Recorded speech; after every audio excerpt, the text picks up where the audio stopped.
제가 오늘 이 본문을 묵상하다가 이런 질문에 대해서 좀 답을 얻었습니다. 질문은 뭐냐면 교회의 성장은 과연 어떻게 이루어지는가라는 질문입니다. 교회가 어떻게 성장하는가? 저희 교회는 이런 얘기를 자주 하죠. 기쁨의 교회는 성장을 확장보다는 변화로 측정하는 복음 중심적인 교회다, 이렇게 얘기를 하죠. 그래서 뭔가 성장이라는 것이 이런 물량적인, 수적인 이런 입장에서의 어떤 성장을 말하는 것보다는 조금 더 본질적이고 영적인 성장을 이야기해야 된다라고 이제 저희들이 좀 자신 있게 이야기를 하는데, 근데 어려운 부분은 뭐냐면은 그럼 이 확장이 아니라 성장은 어떻게 측정을 하느냐? 이제 이게 어려운 질문이죠. 제가 첫사랑반 할 때마다 이제 이 얘기를 좀 꺼냅니다만은 참 어렵습니다. 그런 질문을 제가 처음 받았을 때 좀 버벅거렸던 것 같아요. 뭔가 딱 명확하게 그렇습니다. 뭐 교회가 숫자적으로 늘고 또는 건물의 평수가 늘어가고 파킹랏의 차 대수가 늘어가고 뭐 이런 것들은 쉽게 카운트를 할 수 있는데, 이제 그런 것이 아니라 정말 어떤 변화라고 하는 것을 측정하기를 원한다면 이제 그것을 어떻게 우리가 할 수 있겠는가? 뭐 측정이라는 것으로 봤을 때는 어쨌든 쉽진 않을 것 같아요. 측정이라는 것은 좀 아무래도 물량적인 게 쉬우니까요. 눈에 보이지 않는 것 또는 한 손에 잡히지 않는 뭐 이런 좀 약간 추상적인 현실을 우리가 측정한다는 것은 쉽지 않을 것 같아요. 그러나 동시에 영적인 것이 절대로 추상적이거나 또는 비실제적인 것이다라고 생각하지 않는 입장에서 어떻게 우리가 이 영적인 성장을 실제로 이루고 또 그것을 이뤘다는 것을 저희가 알 수 있을까? 이 질문을 한다면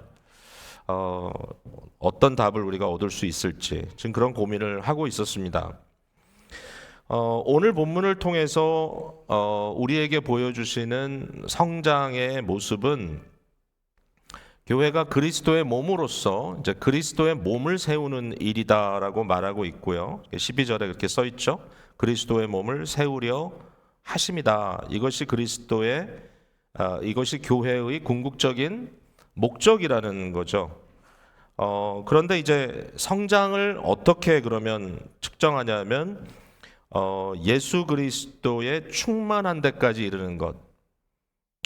우리 13절에 보면 제가 좀 더 설명을 하겠습니다만은 이렇게 써 있어요. 우리가 다 하나님을 아는 것과 하나님의 아들을 믿는 것과 아는 일에 하나가 되어 온전한 사람을 이루어. 결국 우리가 다다르려고 하는 자리는 온전한 사람입니다. 이건 말 그대로 영어로 하면 perfect man이에요. 뭐 mature, 성숙하다는 말로 번역하기도 하는데요. 이 말의 의미, 여기 온전함으로 번역되어 있는 말의 의미는 말 그대로 완벽한 것입니다. 완벽한 사람. 그러니까 완벽한 사람을 이루어야 된다. 여러분, 어떻게 인간에게 완벽함이 있겠습니까?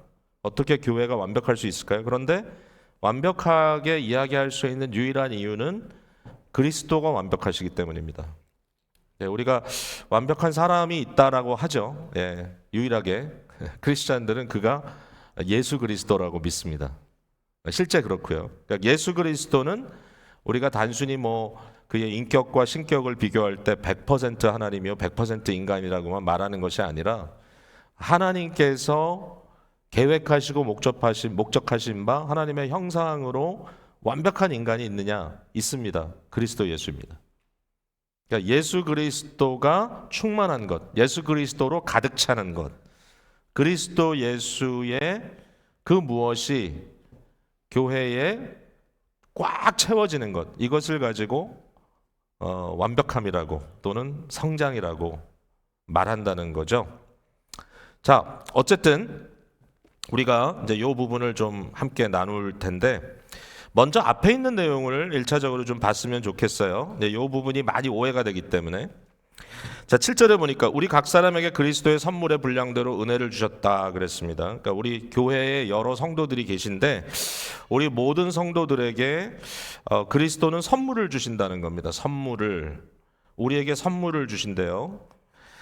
근데 그 선물을 어떤 선물을 주시냐면은 8절에 보니까 그러므로 이르기를 그가 위로 올라가실 때 사로잡혔던 자들을 사로잡으시고 사람들에게 선물을 주셨다 하였도다, 이렇게 말씀을 하고 있습니다. 바울 사도가 시편 68편을 인용한 내용이거든요. 시편 68편. 근데 이 인용이 조금 변칙이 있어요. 제가 한번 읽어볼게요. 시편 68편 18절, 주께서 높은 곳으로 오르시며 사로잡은 자들을 취하시고, 여기까지는 상당히 비슷해요. 선물들을 사람들에게서 받으시며 그랬습니다. 굉장히 다르죠. 예. 바울 사도가 이 말씀을 인용하고 확대했을 때는 사람들에게 선물을 준다라고 설명을 하고 있고, 원래 이제 시편 68편 18절에는 사람들로부터 선물을 받으신다, 이렇게 말하고 있어요. 도대체 이게 무슨 얘기냐? 제가 간단하게 설명을 하자면 시편 68편은 전쟁에 대한 시입니다. 전쟁. 근데 이 전쟁은 뭐냐면 하나님께서 이끄시는 전쟁이고요. 그러니까 하나님을 대적하는 모든 악한 세력들, 어둠의 세력과 함께 전쟁하는 겁니다. 그래서 하나님이 그 전쟁을 이기시죠, 당연히. 예. 그 이기신 하나님께서 높은 곳으로 오르신다는 것은 뭐냐면은 이제 여기 이 시편 68편의 컨텍스트로 봤을 때는 예루살렘 곧 시온산을 의미합니다. 그래서 그 하나님의 이 보좌가 있는 시온산으로 하나님께서 이 전쟁에 승리하신 이후에 그가 올라가시는데 누구와 함께 오르시냐면은 사로잡힌 자들을 이끌고 간다는 겁니다. 그러니까 전쟁을 하게 되면 어떤 결과가 나타날까요? 전쟁을 하게 되면 그 전쟁을 통하여 이긴 그 왕 또는 이긴 장수가 진 사람들, 진 쪽에 있는 그 어떤 국가 또는 그 뭐 도시 이런 데서 결국은 그들에게서 모든 전리품을 얻겠죠. 그러니까 전쟁을 하는 이유 중에 하나는 상대를 이제 압제함으로 그들의 것을 이제 뺏는 거니까요. 그러니까 저들로부터 전쟁에 이긴 자들이 모든 승리한 자들이 취할 수 있는 전리품, 전쟁을 통해서 얻는 것들을 얻는데 물건만 얻는 것이 아니라 사람을 얻는 것이죠. 그러니까 마치 느부갓네살이 예루살렘을 함락시킨 후에 예루살렘에서 많은 보화도 가져갔지만 무엇보다도 가장 똘똘한 사람들을 이렇게 추려가지고 가져갔습니다. 결국은 모든 귀족들, 정말 보기만 해도 흠모할 만한 다니엘과 다니엘의 세 친구, 이런 사람들을 다 포로로 끌고 갔잖아요. 그러니까 그런 그림입니다. 그러니까 하나님께서 전쟁에 승리하셨을 때 그가 무엇을 하느냐? 예, 그 어둠의 나라로부터 하나님께서 일정한 사람들을 취하여 포로로 삼으시고 끌고 가셨다는 거죠.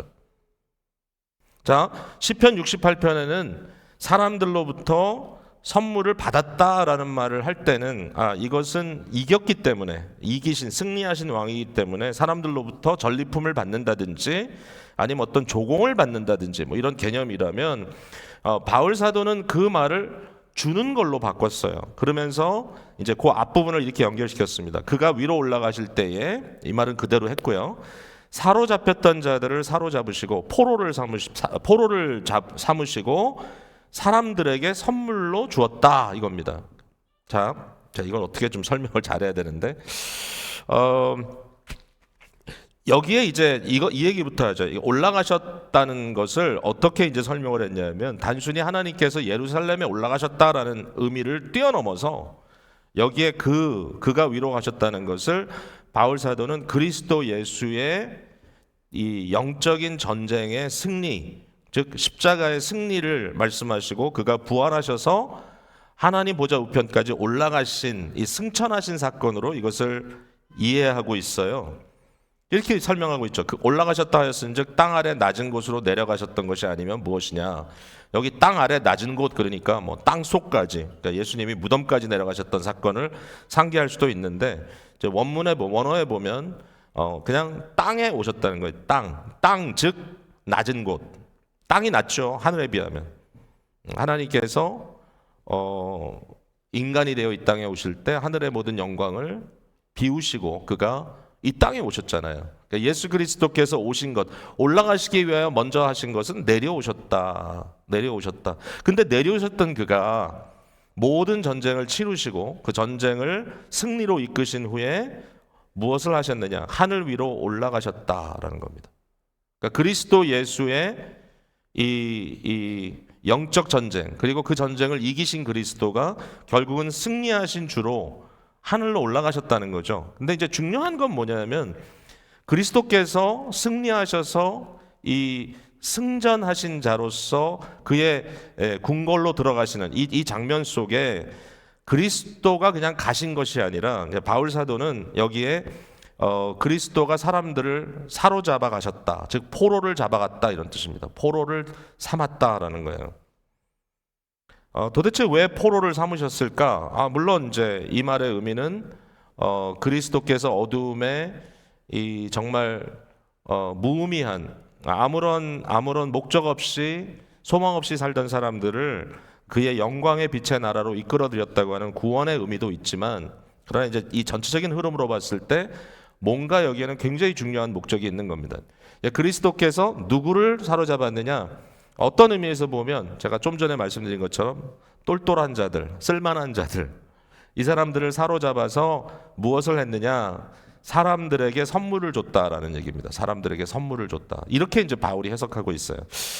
자, 로마 시대에 그러니까 지금 에베소서가 기록되고 있는 로마 시대에 로마가 제국이잖아요. 그러니까 로마가 모든 전쟁을 이긴 거잖아요. 그러니까 로마가 전쟁을 이기고 나서 이 로마의 이 리더십이 모든 그 정복한 나라들로부터 포로들을 끌고 왔습니다. 어디로 제일 많이 데리고 갔을까요?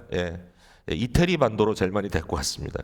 그 당시에 기록을 보면 이태리 반도에 있던 인구 전체의 적으면 20%, 많으면 40%가 노예였답니다. 이 노예가 누구냐 하면 바로 포로로 잡아갔던 다른 나라 사람들입니다.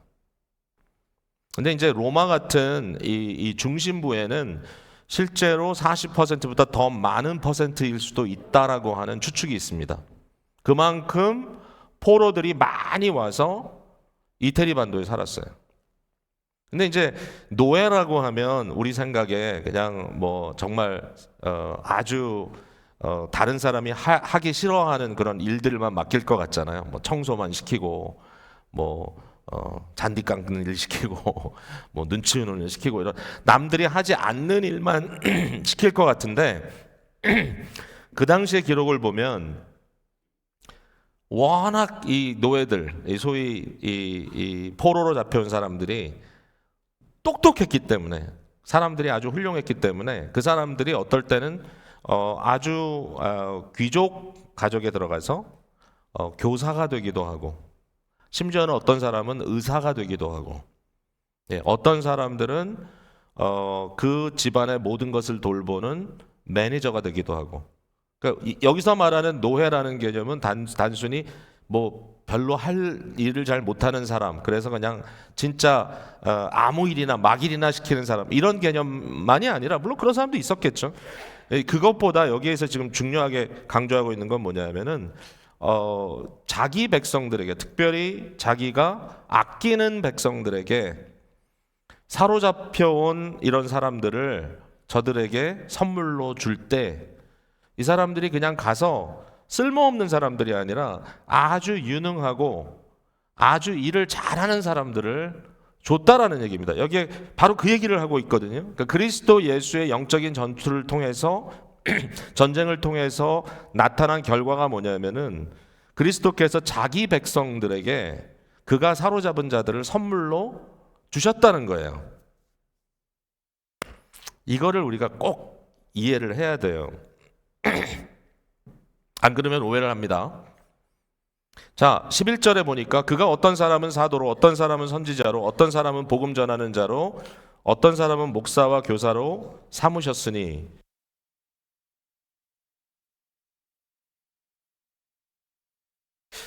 자, 이게 우리가 개역 개정판이잖아요. 이 성경 번역이. 제가 이 얘기 처음 하는 건 아닌 것 같은데 개역 성경에도 이렇게 번역 안 했거든요. 이 전의 성경도. 그러니까 번역을 임프루브를 한다고 했는데 도리어 거꾸로 가버렸어요. 여기에 삼으셨다는 말은 오역입니다. 삼았다는 말이 아니고요. 이 말은 주셨으니가 맞습니다. 주셨으니. 자, 이 주셨다는 말이 계속 반복되죠. 7절에도 선물의 분량대로 은혜를 주셨다. 이 디돔이라고 하는 단어거든요. 그리고 8절에도 선물을 주셨다. 그죠? 그리고 11절로 넘어갔을 때 똑같은 단어가 나오는데 디돔이라는 단어가 나오는데 왜 갑자기 삼으셨다고 얘기를 했을까요? 주셨다고 번역해야 맞죠. 여러분 이해되셨어요?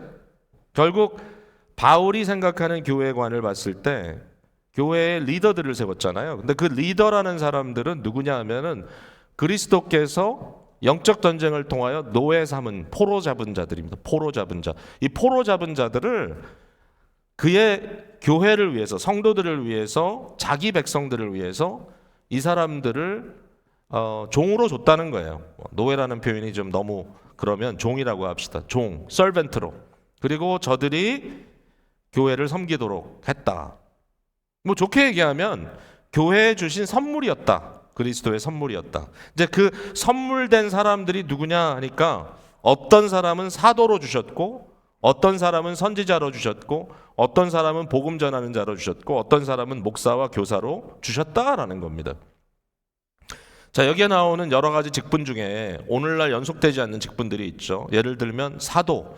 이제 사도라는 직분은 더 이상 컨티뉴가 안 되죠. 그리스도 예수를 직접 목격했던 그 시대의 독특한 한 제너레이션에 속한 그런 직분이죠. 선지자라는 것도 초대교회에 성경이 완성되기 전에 선지자라고 하는 사람들이 등장을 하죠. 하나님의 뜻을 전해주는 사람들이었어요. 또 이벤젤리스트라고 하는 사람들도 있죠. 빌립 같은 사람들, 그런 사람들을 이벤젤리스트, 전도자라고 성경은 칭하고 있습니다. 바울 시대에 이미 교회들이 세워지고 각 지역에 세워지는 교회를 양육하는 소위 셰퍼드, 목자들이 있었습니다. 목자, 여기 목사라는 단어로 번역을 했지만 이 말의 의미는 목자들입니다. 영적으로 교회를 먹이고 양육하는 사람들이죠. 이 목사라는 말을 아마도 신약 성경에는 장로로 가장 많이 번역을 한다고 저는 생각합니다. 그러니까 각 교회에 장로를 세운다고 했을 때 그 말은 그냥 오늘날 치리 장로처럼 뭐 어떤 당회 회원이 되어서 또 목회자의 어떤 사역에 같이 보조를 마치면서 일종의 치리하는 사역을 주로 하는 그러한 분들이라기보다는 사실 장로라는 직분 속에 물론 그것도 있지만 이제 가르치는 일이 굉장히 중요한 의미로 들어가게 되겠죠. 여기 교사도 나오는데 어떤 경우는 이것을 목사 및 목사 곧 교사, 목사를 곧 교사라고 이렇게 하나로 묶어서 표현하는 것이 옳다라고 그렇게 번역하는 사람도 있어요. 칼빈 선생님 같은 경우는 우리 존 칼빈 같은 경우는 목사와 교사를 분리해서 오늘날 교회에 이런 직분들이 세워질 수 있다. 특별히 교사는 뭐 한마디로 얘기하면 신학교의 교수들, 신학교에 연구하는 이런 분들을 이 교사라고 부른다. 프로페서라고 불렀습니다. 실제로 그래서 교회 안의 직분을 목사, 교사, 장로, 집사 이렇게 네 직분으로 나눴던 게 이제 칼빈이 했던 건데 오늘날은 우리는 이제 세 가지 직분으로 보통 구분을 하죠. 목사와 장로와 그리고 집사로 구분을 합니다. 자, 여기에 요 그룹 속에 여기 이제 임직자들이 계시잖아요. 내가 여기 들어가느냐 안 들어가느냐 이런 질문을 할 수도 있습니다. 아주 테크니컬리 얘기를 하자면 여기에 나오는 분들은 하나님의 말씀을 가르치는 일에 집중되어 있습니다. 사실은 그걸 우리가 볼 수 있죠. 그럼에도 불구하고 저는 의미는 모든 교회에 세움받은 직분자들에게 연결된다고 생각해요.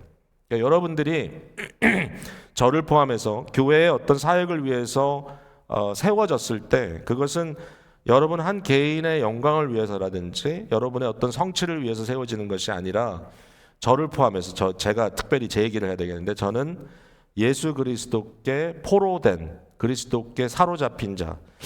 이 예수 그리스도께 포로된 자라는 말을 바울이 많이 써요. 내가 그리스도 안에서 갇힌 자 되었다, 임프리즌 되었다는 말은 예수님 때문에 지금 감옥에 갇혔다는 얘기만이 아니라 실제로 저는 그리스도에게 사로잡힌 자라는 의미라고 저는 생각도 들어요. 그 얘기가 4장 1절에도 나오고 3장 1절에도 나와요. 사실은 그리스도 안에서 갇힌 자. 그러니까 그리스도 안에서 내가 사로잡힌 자로서, 그럼 나는 뭐냐? 나는 사도로서, 바울이 하는 얘기입니다.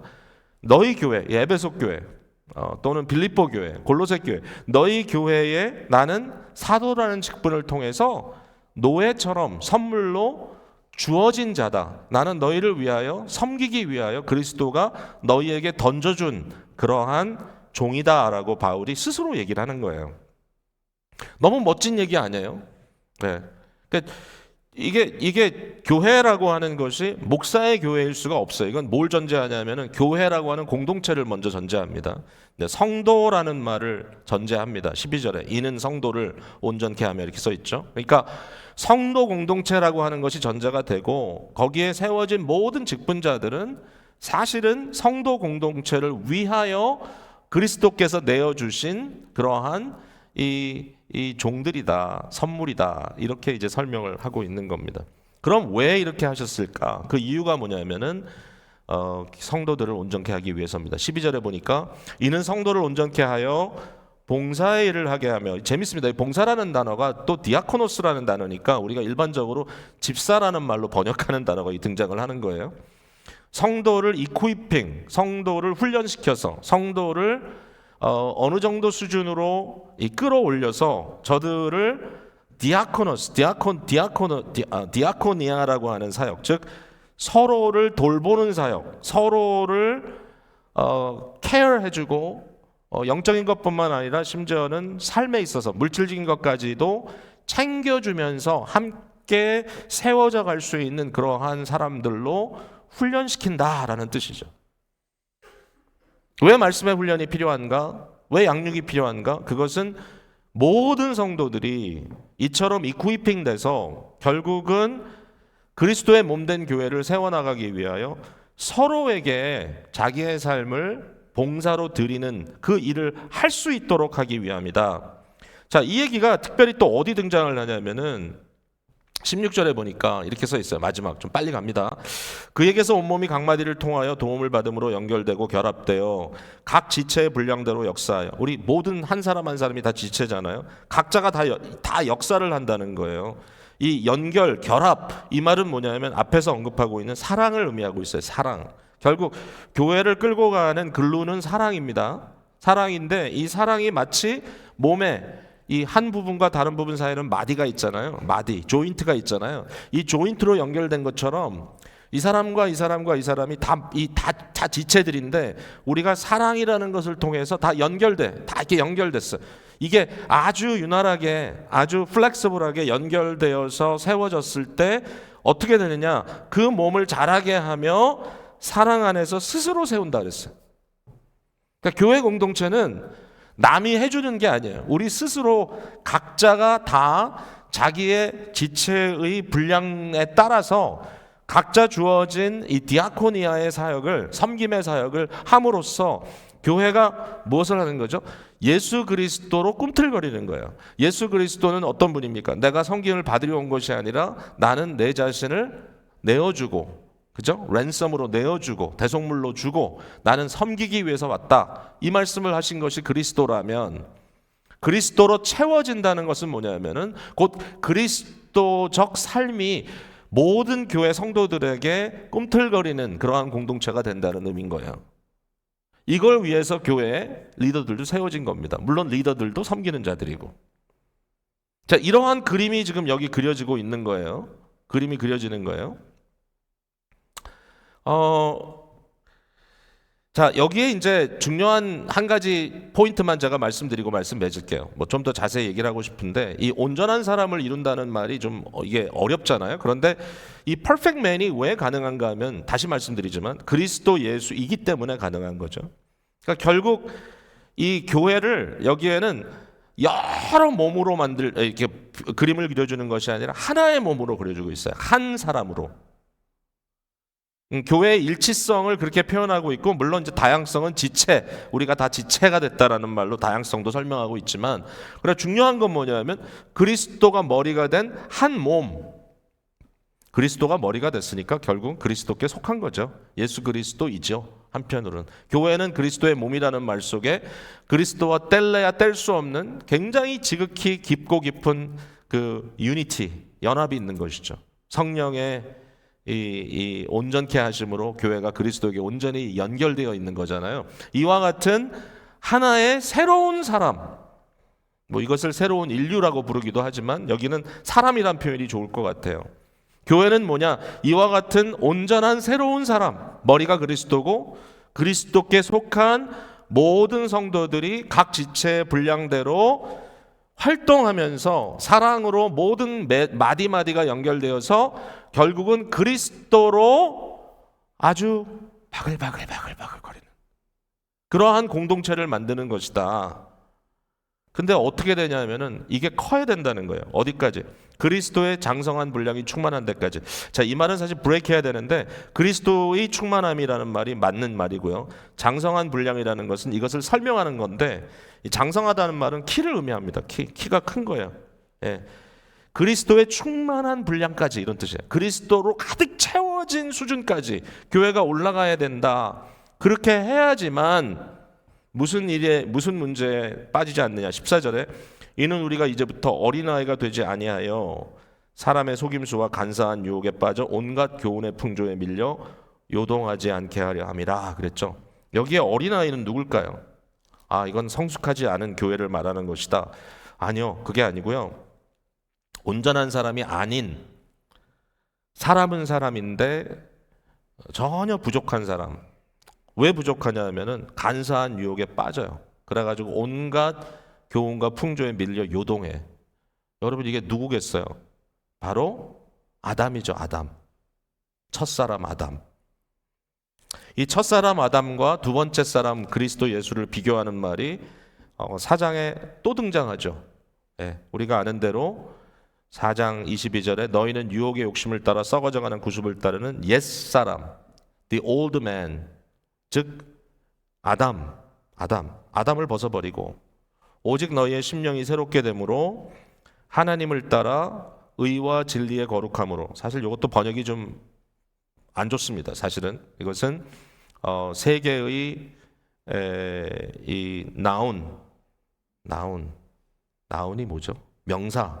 명사로 되어 있기 때문에 이것은 진리, 의, 거룩함으로 번역하는 게 저는 맞다고 생각하고 이것은 하나님의 형상에 따라 지정의가 온전히 이루어지는 인간의 모습.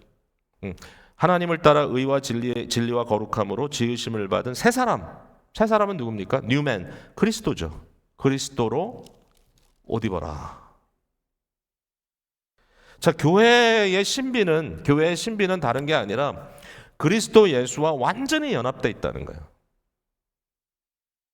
교회가 교회답다라고 하는 것은 그리스도 예수에 속해 있지 우리가 옛사람 아담에 속한 그러한 구습의 유혹의 욕심을 따라 썩어져가는 구습을 따르는 자들이 아니다라고 하는데 있습니다.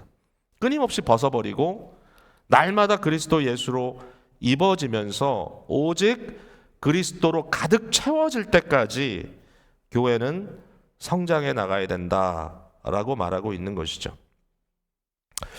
자, 제가 여러 가지 말로 설명을 했는데 결국 예수 그리스도에 대한 것입니다. 뭐 다른 것이 아니라. 자, 왜 교회 사역자들이 필요하냐? 13절에 보니까 우리가 다라는 말은 모두죠. 모두. 뭐 리더건 누구건 간에 모든 성도는 하나죠. 모두가 다 무엇을 해야 되느냐? 하나님의 아들 그리스도 예수를 믿는 것과 아는 일에 하나가 되어야 된다. 결국은 그리스도 예수를 더 깊이 알고 그리스도 예수의 삶을 더 깊이 경험하고 그리스도 예수의 삶의 어떤 그 모습을 따라 우리 안에 그리스도가 나타나도록 하는 그게 전부라는 거예요. 그 이상 그 이하도 아니라는 것입니다. 그 이상 그 이하도 아닙니다. 자, 여기 설명하고 싶은 내용들이 좀 더 세분적으로 있습니다. 예를 들면 뭐 사랑 안에서 참된 것을 한다. 이게 도대체 무슨 말이냐?